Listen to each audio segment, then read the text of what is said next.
Hey guys, it's Julian, and today I'm going to be talking to you about how to make solid grooves and Repopulate Mars style minimal tech house. I picked up on some new techniques that I wanted to make an updated video and show you guys some stuff. And yeah, so as usual, you can get the full project files, samples, MIDI presets. Everything that you just heard in the intro is available at the top of the description on my Bandcamp. And if you're a patron on my Patreon, check there because it's already available. And yeah, let's get started. Alright, here's the project file at 126 BPM, and the first thing up here would be these two leads.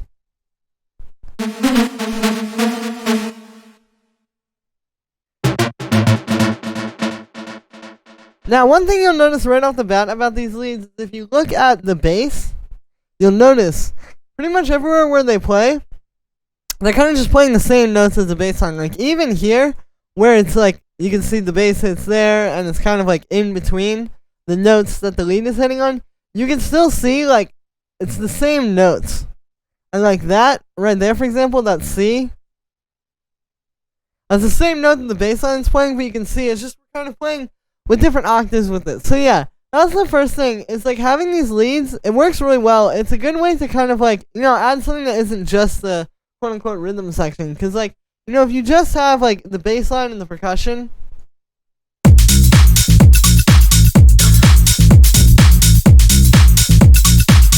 this feels like the outro of the track, but when you add in these leads,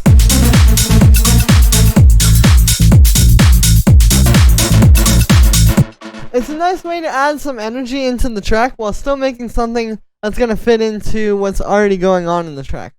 So the first lead sounds like this. And the way this is made is it's this pretty detuned supersaw sound. You can see, two saw waves. We have quite a bit of detune between them. You can see they're both going in different directions. And then those are going into this low pass filter here. And then the low pass has an envelope on it, so it's really like a quick like boom, like that. And you can see I've got a bit of an attack on that envelope.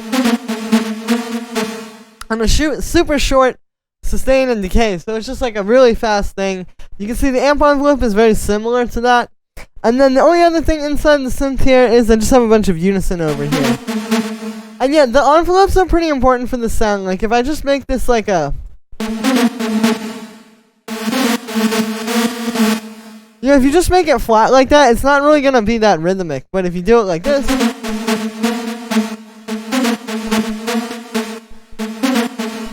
it's a lot more sort of like quick and plucky.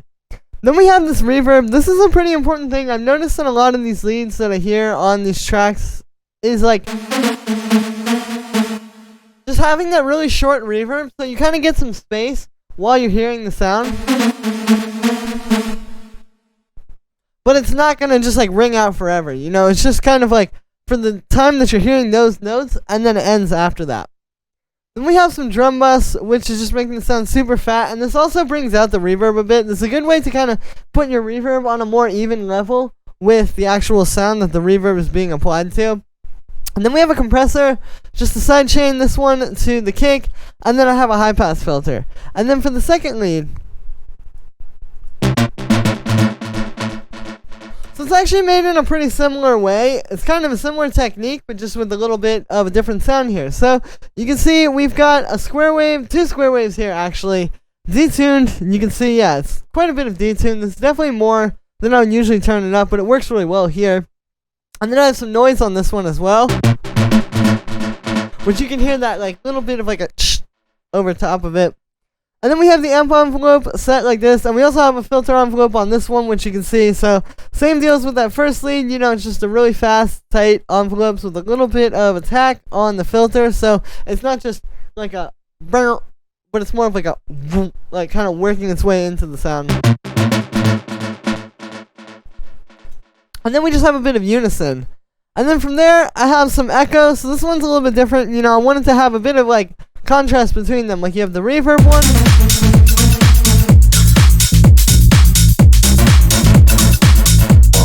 and then you get the one where you're hearing the echoes ringing out. And it's kind of like, sort of a bit of a contrasting thing with that first lead.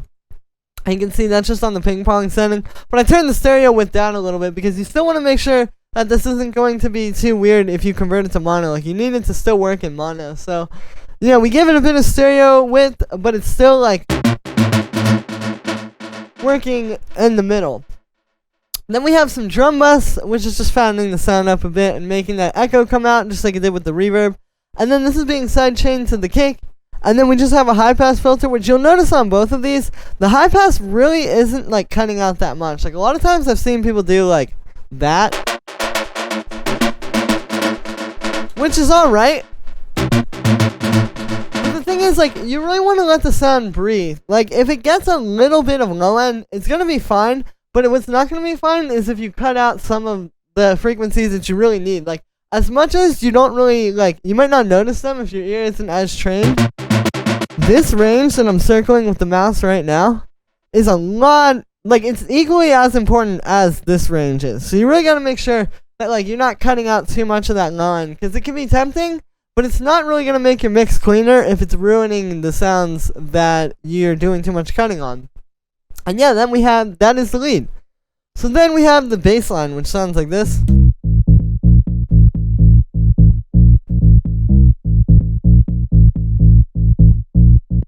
So as you guys can see, it's a super simple bass line. I've talked about these a bit before, so I won't go too deep, but again, just like 3 notes very close together as well. That's something that makes a big difference, and that's something I don't think I've actually said before. It's like, the closer together the notes are in your bass line, for one, the simpler it's going to be, but it's also going to be a lot catchier because it's kind of like you're creating these little like quote unquote like micro movements with the different notes. Because what's happening is like when you play a super low note, you know, your brain doesn't as easily tell if it's A or A sharp. Like if you're hearing 2 notes that are 1 semitone apart, it doesn't as much like scream out, especially to somebody who isn't a music producer or a DJ.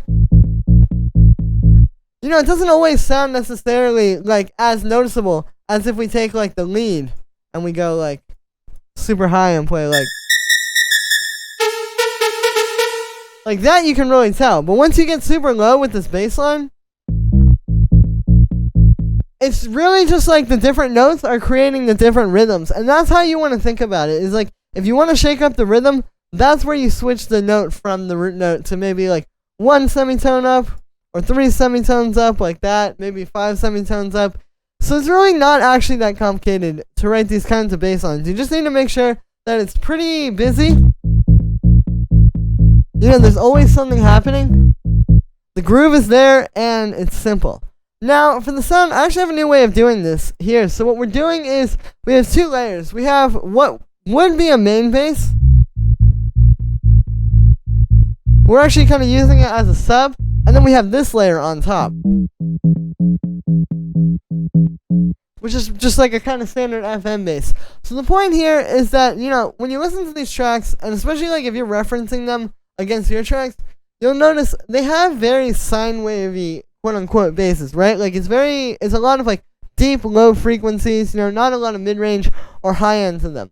Now the thing is, if you try to just use a sine wave, or even if you try to just use like a kind of deep waveform like this, which this is not a sine wave. This is actually like this kind of complex FM thing, but it's like just this deep sound. It's gonna have the low end, but the presence isn't gonna be quite there in like the low mid-range and the mid-range. And so this second bass comes in for that. So essentially, here's the first bass on its own.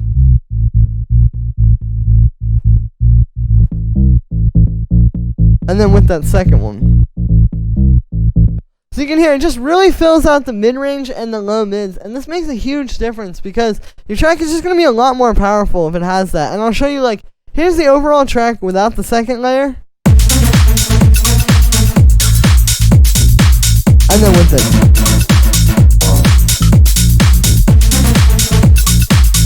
You know, the bass line's a lot fatter and more full sounding. And it's kind of like, you know, you have to kind of think of it as like a balance. It's like, you don't want it to be all low end, but you also don't want it to be all mid-range. You know, if you can get a good blend between them through layering or through whatever sound, that's the best way to do it. So for the first bass layer, they're both pretty simple, but for the first bass layer, it's being made using operators. So like I said, this is just like a pretty standard FM sound. But what I've done is I've taken a saw wave, a sine wave, and then a square wave. And you can see the sine wave's an octave down, and then I created this. So you can hear it's just like a super fat, kind of nasty sounding waveform. But the important thing about it is it's very harmonically rich. This is what you want to do, is just create like a really big fat sound like this. You can also do this like if you get like a subtractive synth or a synth that isn't FM like this, and just put together like a saw wave and a square wave. You're just trying to get like a lot of sound out of the synth. And if you notice, this has a pretty fat low end to it, and then all we're doing is we're just low passing that. And you're essentially just soloing the really fat low end that you created. Because the mid-range and highs are going to be kind of nasty, of course, you know, if you do make a big FM waveform like this. But it creates so much fatness in that low end. So then we're able to just take the low end. And there we are. And then beyond that, I just have a bit of drum bass to fatten it up. And then this is being sidechained to the kick. And then for the second bass layer.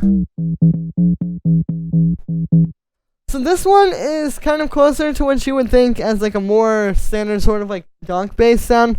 So it's two sine waves here, and you can see the second one's an octave up. So that creates that kind of like kind of mid-rangey bass tone. You can see I also have the envelope on the second one set, so it's a bit plucky, which helps with the shape of the bass sound.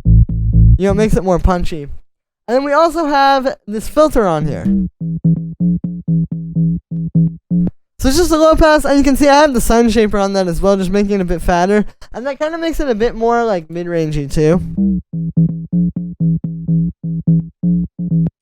And then after that we just have some drum bus, a compressor to sidechain it to the kick, and then a high pass filter, and that's the basis. So again, you just put together an already very fat sub bass with another layer that's adding a little bit more in the mid-range and low mids, and it should all come together pretty nicely. Then we have the kick. So this is just one of these big fat tech house kicks like this, and the main thing to keep in mind here is that it's really just based on the 909 kick. Like, that's the thing with these kicks. When you hear these in tracks, it might seem kind of new and kind of crazy, but really, I think what they're doing a lot of the time, especially like those, like in, you know, Michael Beebe tracks, and like Cloonee, and like those guys who really use the crunchy ones, a lot of times it's actually very close to like a 90s or 2000s, or even I guess modern, you could say, sort of hard techno kick, which is being made where it's a 909 kick that's like being distorted or sort of saturated pretty hard, and then that's what creates that like boom, boom, boom. And I know, like, I have actually one in the project file, like this kick. Like kicks like that, where it's just like that big, crunchy boom. That's what this is. And that's what this kick is as well. I also layered some of my own stuff in there. But it all comes back to that really fat 909 kick, you know? So that's what you want to keep in mind, is like, if you're having a hard time, try starting with a 909 kick. And then just reference it and listen to the other tracks and try to get it as big as they have their kick sounding. And this one's just going through some drum bus. This is one of my sounds layered together. And yeah, and then the last thing inside of this group is just this bonus kick, which just does these little, like,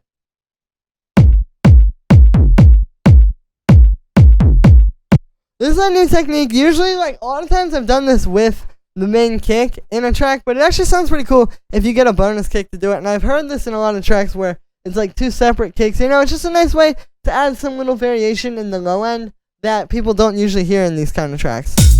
Or at least in the tech house. And then on the group of low end stuff here, so it's pretty simple. We just have a bit of saturation, which is just making the kick and bass kind of glued together a bit more. And then I also have this high pass filter, which just comes on in the last bar. So it's just like a little transitional thing. This is done a lot in these kind of tracks. Just having that, like, you know, the kick and the bass be high pass there. It breaks up the arrangement so that it's not so monotonous, and definitely, like, helps things feel a lot more exciting. And one small detail you'll notice with that also is right at the end of there, it actually goes back down. The low pass goes back down and it lets the bass through. And yeah, that's something that I've learned recently. It's a really great way to just kind of like give it a little smooth transition without having to add an actual effect. You know, just hearing that low end come back tells the listener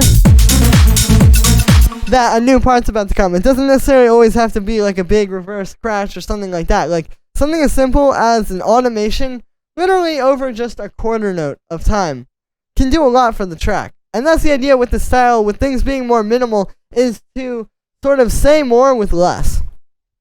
And then we have the percussion.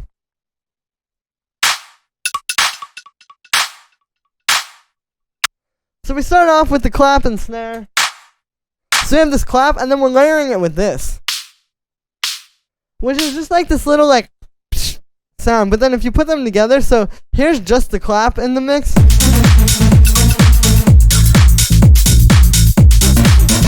then with the snare, you know, it just gives it like more of a and really like gives it a lot of punch and gives it something a bit more like just full sounding. You know, now the clap really hits instead of just having like a little. And this is something you gotta make sure of. Like, I noticed this when I reference with tracks in the style and when I've been studying these tracks, is like, they don't just usually have like a little like clap. Like, you're not just gonna grab a clap out of a sample pack and that's gonna be it. It's like, you find the biggest, fattest clap you can, and then layer that with something to add more punch to it in a range that it doesn't have. Like, this clap is a lot more in the mid-range, and the snare is in kind of like the high mids. So when you put them together, they just blend really well without even any processing on them. But it makes it a really full and just together sound. Then we just have like this little percussion. And then there's this delay percussion here. So those are just these two little sounds that complement each other. And then I just have them going through some delay, and this just gives you something a bit more spaced out. You know, because it's like, you hear this once every 2 bars, and then the delay is ringing out, while you're hearing all this other stuff, like, constantly changing and moving. And yeah, then we have the hi-hats. Which, really, this one, so you can see, we actually have, like, 6 layers here, and technically 7 if you can't count the tambourine. But you can hear, so we have, like, our main hi-hat. Just those 2 sounds layered together. And then we have all these little percussive ones down here.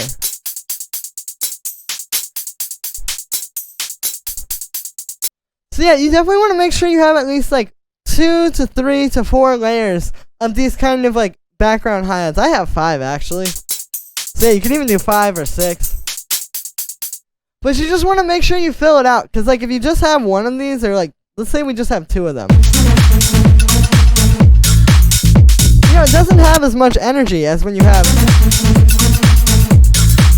all that stuff. So as much as like some of these might seem like they're in the background, like hi-hat 4, like that just seems like a random element. You can hear when I have it off and then I turn it on again, even just that one thing makes a big difference. And then on the group of hi-hats, it's just going through a bit of saturation, just ties them all together a little bit. You can see I also have some drum bus on the percussion group, so we're just sort of doing a little bit of processing to make those kind of fit together. And the last thing we have down here are just these little background effect sounds, which sound like this. So yeah, it's just some extra little stuff that's going to come in every 2 bars to sort of shake the arrangement up.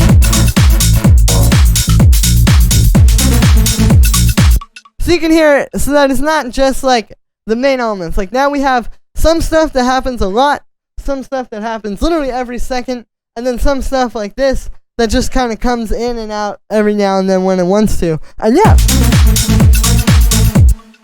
So that's going to be it for this one, guys. I hope you enjoyed. As always, make sure to like this video as well as subscribe, and let me know what you think of this video in the comments.